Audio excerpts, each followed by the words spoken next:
Fala, galerinha do sexto ano, beleza? Como é que vocês estão? Tudo bem? Espero que esteja tudo certo aí. Mais uma semaninha de distanciamento social, porém estamos juntos aqui no YouTube, no Zoom, no WhatsApp, se quiser também, no e-mail, em todas as formas possíveis, beleza? Então vamos lá. Chegamos no capítulo 8 da nossa apostila. A página é a 484. Então já pega a tua apostila, já coloca na página 484, abre no capítulo 8, é o último capítulo da nossa primeira apostila. Pois é. Chegamos no último capítulo aí, né? Na matéria, né? Para encerrar essa apostilinha. E qual é o tema da matéria de hoje? Esquema. O que é um esquema? Será que você sabe o que é um esquema? Será que o esquema é gênero textual, né? Lembrando que nós já passamos pelo mito, nós já passamos pela entrevista e agora nós estamos no nosso terceiro gênero textual, esquema. Os usos do verbo ter, vocês vão ter lá em língua portuguesa, esquema em redação, tá bom? Mentes brilhantes, esse é o tema, esse é o título do nosso primeiro texto. Na história da humanidade sempre existiram os questionadores, pessoas curiosas que viviam se perguntando o porquê das coisas. Por que os animais são como são? Por que determinadas plantas e frutos só aparecem em certa época do ano? Como as espécies se diversificam? Como é possível romper os limites naturais do corpo? Enfim, sempre houve pessoas que não se contentavam só em observar a natureza e, desafiando o conhecimento de sua época, faziam novas perguntas. Grandes cientistas, grandes descobertas, grandes invenções surgiram de pequenas perguntas. Se hoje você lê essa página, fala o telefone e se locomove mais de 8 quilômetros por hora, é porque alguém se dispôs em algum momento a buscar uma resposta e no caminho inventou algo. Mas, como as perguntas nunca cessam, o saber se multiplica e o homem acaba se reinventando a cada dia. Agora você se considera uma pessoa curiosa? Por quê? Para pensar. Quando tem dúvida sobre uma matéria escolar, a quem pede ajuda? E se for uma dúvida sobre as coisas da vida? Com quem você conversa? Por quê? Os objetivos da nossa aula hoje é aprender a usar o esquema como recurso de estudo, estudar o texto científico por meio de um esquema. O resto aqui, o restante, né, é para aula de português. Então, sobre esse objetivo aqui, estudar um texto científico por meio de um esquema. Vamos para um texto científico e vamos ver como a gente pode dividi-lo em esquemas, colocá-lo nos nossos esquemas. A ciência é para todos. Esse é o título do nosso texto. É muito, muito importante mesmo que a ciência exista. Quem faz a ciência são os cientistas. E há os cientistas, é claro. Ser cientista é fazer perguntas sobre o mundo ao nosso redor, tentar encontrar respostas possíveis para essas perguntas e testar possibilidades, tirar conclusões e fazer mais testes para comprovar essas conclusões. Das pesquisas científicas saem muitas soluções para questões do dia a dia. A ciência, por exemplo, pode prevenir doenças, descobrir a origem das coisas, criar equipamentos para a nossa comunicação, assim como também pode ajudar a retirar pessoas da extrema pobreza, resolver problemas da falta de água, de luz, de educação e muito mais. Isso é ter ciência ajudando a produzir as desigualdades. Mas vamos ver essa história na prática? Ciência para os deficientes físicos. A ciência tem contribuído muito para melhorar a vida das pessoas portadoras de deficiências físicas. Exemplos? O desenvolvimento de aparelho de audição para as pessoas que não ouvem ou têm limitações para ouvir. Esses aparelhos fazem com que milhões de pessoas no mundo, principalmente os idosos, que podem perder a audição com o envelhecimento, passem a ouvir melhor. Também tem ciência por trás da fabricação de próteses robóticas, as peças de encaixe no corpo feitas para as pessoas que perderam braços ou pernas. Essas próteses capturam a mensagem que o cérebro envia para movimentar os membros que as pessoas perderam. E com isso, elas podem, por exemplo, voltar a andar e até mesmo a correr em alguns casos. Ciência para levar comida à mesa. Quer saber como é que a ciência contribui para a redução da fome no mundo? Aumentando a produção de alimentos. Estudando algumas sementes, o solo e o clima, é possível saber como produzir alguns vegetais com melhor qualidade e em maior quantidade. Mais comida pode alimentar mais pessoas. Ciência para gerar energia. Sabia que o Brasil ainda tem mais de 1 milhão de famílias vivendo sem energia elétrica? Pois é, boa parte da energia produzida no Brasil vem das hidrelétricas e termoelétricas. Essas duas fontes de energia provocam problemas graves ao meio ambiente. As hidrelétricas precisam que grandes áreas sejam inundadas de água para gerar eletricidade.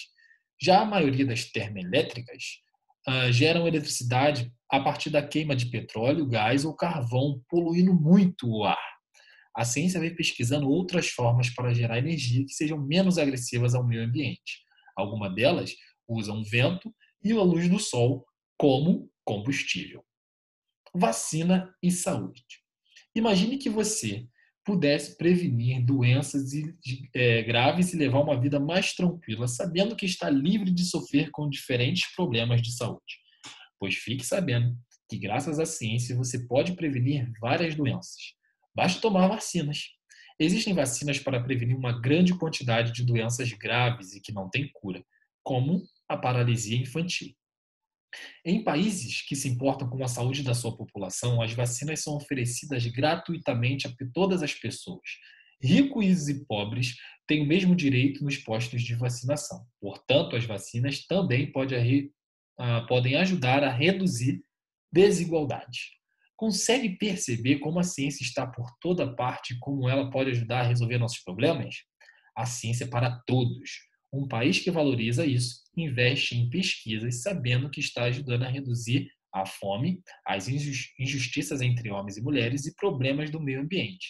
Enfim, muitas questões de desigualdade. Então, esse aqui é o nosso primeiro texto. Ele é um texto científico que começa falando sobre a ciência e depois ele fala sobre um ponto.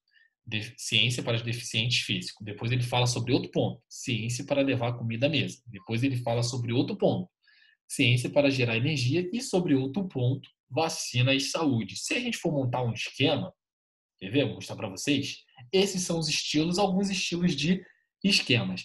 A gente pode colocar aqui, ó, fazer com bolinhas, com listas, com processos, pirâmides, relação e matriz. Então, em cada uma dessas partes, eu vou colocar ciência para deficientes físicos em uma bolinha. Em outra, eu coloco ciência e alimentação, ciência e a geração de energia. Eu ia precisar de mais umas, né? Mais uma bola aqui, para falar sobre a vacina. Esses são os esquemas, quando a gente coloca em tópicos os principais assuntos de um texto, de uma matéria, de um conteúdo, enfim. Sobre os nossos exercícios, abra aí na sua apostila na página 487, é o nosso primeiro exercício. Começa assim. O título do texto apresenta o ponto de vista que a autora vai desenvolver em seu artigo, A Ciência para Todos. Para isso, ela apresenta 5 áreas da vida em sociedade nas quais as ciências interferem diretamente. Pinte para identificá-las. Então, você vai nesse exercício pintar, pode ser com um lápis de cor, para ficar bem bonito, ou com um lápis mesmo, se você não tiver. Você vai pintar em qual área, em qual parte a autora tocou. Será que ela falou sobre alimentação? Será que ela falou sobre esporte? Ela falou sobre moradia? Você vai pintar apenas esses 5 pontos que ela falou. 2. Reconsidere o segundo parágrafo. Nele, a autora lista 6 benefícios diretos do desenvolvimento das ciências. Então, está aqui o segundo parágrafo, de novo. Você vai enumerar. 1. Os benefícios foram apresentados os benefícios foram apresentados respeitando o paralelismo na listagem? Justifique. Ou seja, ela colocou aqui 6 benefícios. Esses benefícios foram colocados nessa lista por quê? Para respeitar os tópicos lá de cima, por exemplo. Equipamentos para a nossa comunicação. Tem a ver com algum desses daqui? Dentro desses tópicos que ela colocou? Você só precisa enumerar e dizer por que ela enumerou. Isso aí já é suficiente. Não se preocupa tanto em responder sobre o paralelismo, não. Fala só por que ela colocou e por quê. Ao tratar do quanto a ciência pode auxiliar a vida dos portadores de deficiências físicas, a autora cita 2 exemplos concretos. Então, você vai lá na parte que ela fala sobre os deficientes físicos e você vai procurar uma parte que ela fala que ela toca, que ela aborda sobre 2 exemplos práticos, físicos, de como a ciência ajuda os deficientes físicos, tá bom? Vou colocar o primeiro nessa parte do quadrado, segundo nessa parte do quadrado aqui. Super desafio, não vamos fazer agora. 6. A ciência contribui para o combate à fome, conforme afirma a autora, desenvolvendo técnicas para o aumento da produção alimentícia. Em que se baseiam tais técnicas? Está lá escrito. Discuta com seus colegas. Você acredita na solução para o problema da fome no mundo virá do aumento da produção? Justifique. Isso aí a gente pode conversar no Zoom, quando a gente estiver online no Zoom. 5. O texto apresenta um dado alarmante. Mais de 1 milhão de famílias vivem no Brasil sem acesso à energia elétrica. Já parou para pensar nisso? Que fontes de energia são citadas no texto? O texto diz lá 2 fontes que são principais fontes de geração de energia no Brasil. Quais os problemas dessas fontes tradicionais? Essas fontes são perfeitas? Obviamente que não. Elas trazem muitos problemas, principalmente para o meio ambiente. Quais problemas são esses? Lá na parte que fala sobre energia elétrica está falando isso aí. Como a ciência colabora para reverter esse quadro? A autora diz lá que a ciência está fazendo um novo estudo para descobrir o quê? Será como que ela vai ajudar a reverter esse quadro das fontes tradicionais de energia que temos no Brasil? Ok? 6. A vacina é uma das aplicações mais práticas do desenvolvimento da ciência voltada à saúde. De que forma o texto apresenta as vacinas como uma ferramenta para promover a igualdade? Então, você vai lá no texto, na parte de vacinas e saúde, e você vai encontrar a parte que fala sobre como a ciência... sobre alimentação, né? Aqui. Como a ciência ou a vacina, né, a ciência em geral, através da vacina, ela promove uma igualdade social. Ok? Então, esses são os exercícios da página 487 e 488. Somente esse é para fazer e dá sempre uma olhada aqui nas maneiras de representar o esquema. Ok? Um grande abraço. Eu vou deixar daqui a pouco o link no Zoom para a gente responder as perguntas, conversar sobre os esquemas, ver mais exemplos. Ok? Então, eu espero vocês para a nossa aula no Zoom. Um grande abraço, turminha.